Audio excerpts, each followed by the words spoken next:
कभी सोचा है कि एक अकेला पेड़ या एक उड़ती हुई तितली और जंगल में दहाड़ता हुआ एक शेर, आखिर ये सब आपस में जुड़े कैसे हैं? सुनने में अलग अलग रखते हैं ना, लेकिन ये सब जीवन के एक ऐसे जाल का हिस्सा हैं जो अविश्वसनीय है। आज हम इसी जाल को, इसी वेब ऑफ लाइफ को समझने वाले हैं, तो चलिए शुरू करते हैं। देखिए, आज का हमारा सफर कुछ ऐसा रहेगा। सबसे पहले हम समझेंगे कि प्रकृति के मूल तत्व, मतलब कि इसके बेसिक इंग्रेडिएंट्स क्या हैं। फिर देखेंगे कि ये सब मिलकर जिंदगी का ताना बाना कैसे बुनते हैं। और हाँ, फिर हम उन खतरों पर भी नजर डालेंगे जो इस सिस्टम को कमजोर कर रहे हैं, और जानेंगे कि इसे बचाने के लिए क्या कुछ किया जा रहा है। और सबसे आखिर में सबसे जरूरी बात कि ये सब हमारे लिए क्यों मायने रखता है। तो फिर चलिए कहानी के बिल्कुल बेसिक किरदारों से मिलना शुरू करते हैं, एकदम शुरुआत से। अच्छा, जब हम जंगल या फॉरेस्ट शब्द सुनते हैं तो दिमाग में क्या आता है? ढेर सारे पेड़, है ना? पर असल में ये उससे कहीं ज्यादा है। सोचिए, एक जंगल एक हलचल भरे शहर जैसा है, जहां ऊंचे ऊंचे पेड़ गगनचुंबी इमारतों की तरह हैं और बाकी छोटे मोटे पौधे और जानवर इस शहर के नागरिक हैं। ये सब मिलकर धरती का सबसे जरूरी इकोसिस्टम बनाते हैं। और इस शहर के नागरिक? जी हां, वो हैं वन्य जीव।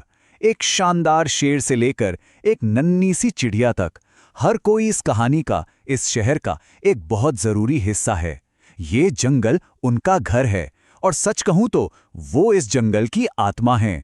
तो ठीक है, हमारे पास शहर यानी जंगल भी है और नागरिक यानी वन्य जीव भी।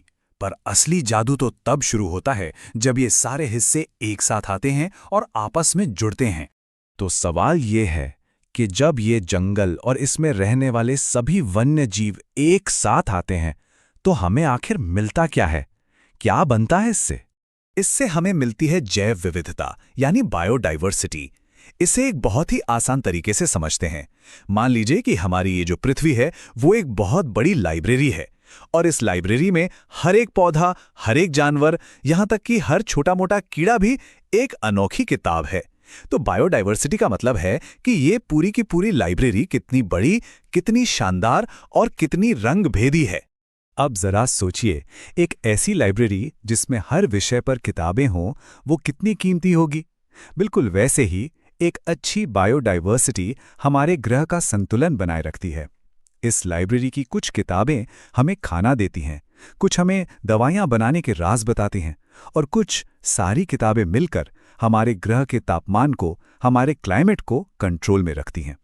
मतलब हर एक किताब जरूरी है। लेकिन क्या हो अगर कोई हमारी इस बेशकीमती लाइब्रेरी में आग लगाने की कोशिश करे?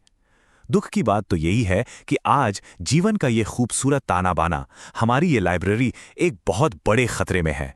ये है वो आग के कारण। जंगलों की अंधाधुंध कटाई का मतलब है कि हम लाइब्रेरी की पूरी अलमारियां ही जला रहे हैं। अवैध शिकार का मतलब है कि हम सबसे दुर्लभ, सबसे अनोखी किताबों को फाड़कर हमेशा के लिए फेंक रहे हैं। इनमें से हर एक वजह हमारी लाइब्रेरी को छोटा और हमारे भविष्य को और ज्यादा असुरक्षित बना रही है। इस खतरे को और बेहतर ढंग से समझने के लिए साइंटिस्ट्स अलग अलग प्रजातियों को इन श्रेणियों में रखते हैं। इसे ऐसे समझिए कि ये हमारी लाइब्रेरी की एक डैमेज रिपोर्ट है।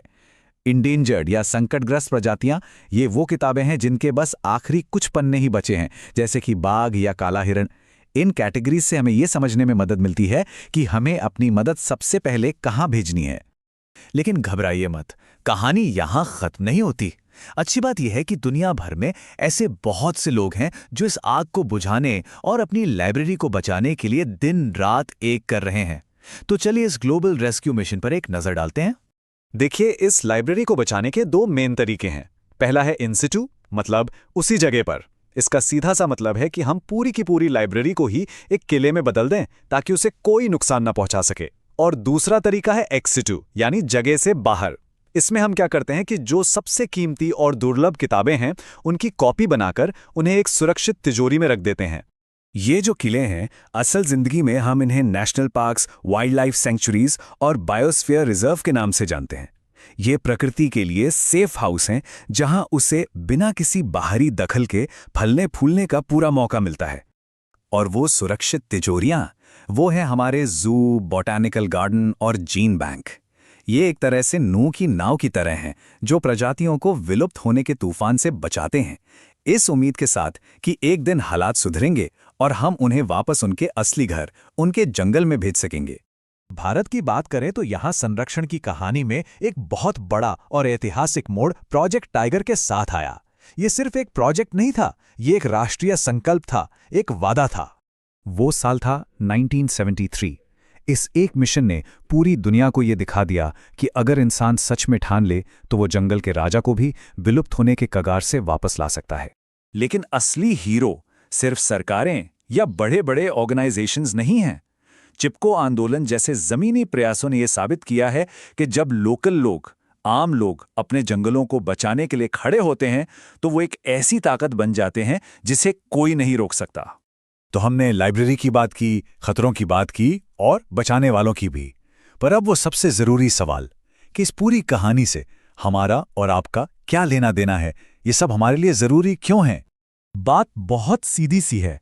ये जंगल सिर्फ पेड़ों का झुंड नहीं है। अरे, ये वो मशीनें हैं जो हमारे लिए साफ हवा बनाती हैं, जो बारिश लाने में मदद करती हैं, जो पानी हम पीते हैं, जो खाना हम खाते हैं, उसका एक बहुत बड़ा हिस्सा इन्हीं जंगलों और इकोसिस्टम्स की देन है। ये सिर्फ जानवरों का नहीं, बल्कि हम इंसानों का भी जीवन आधार हैं। और सोचिए, अगर ये मशीनें बंद हो गईं तो, अगर हमारी वो लाइब्रेरी की सारी किताबें जल गईं तो सिर्फ पर्यावरण का संतुलन नहीं बिगड़ेगा, बल्कि असल में हमारी अपनी कहानी का अंत भी शुरू हो जाएगा।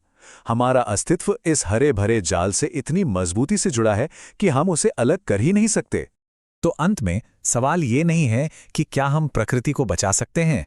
असली सवाल तो ये है, क्या हम खुद को बचाना चाहते हैं? क्योंकि जैसा कि यह स्लाइड कहती है, इन दोनों को अलग करना नामुमकिन है। जंगल बचाओ, जीवन बचाओ। बस इसी एक विचार के साथ मैं आपको छोड़कर जा रहा हूं। सोचिएगा जरूर।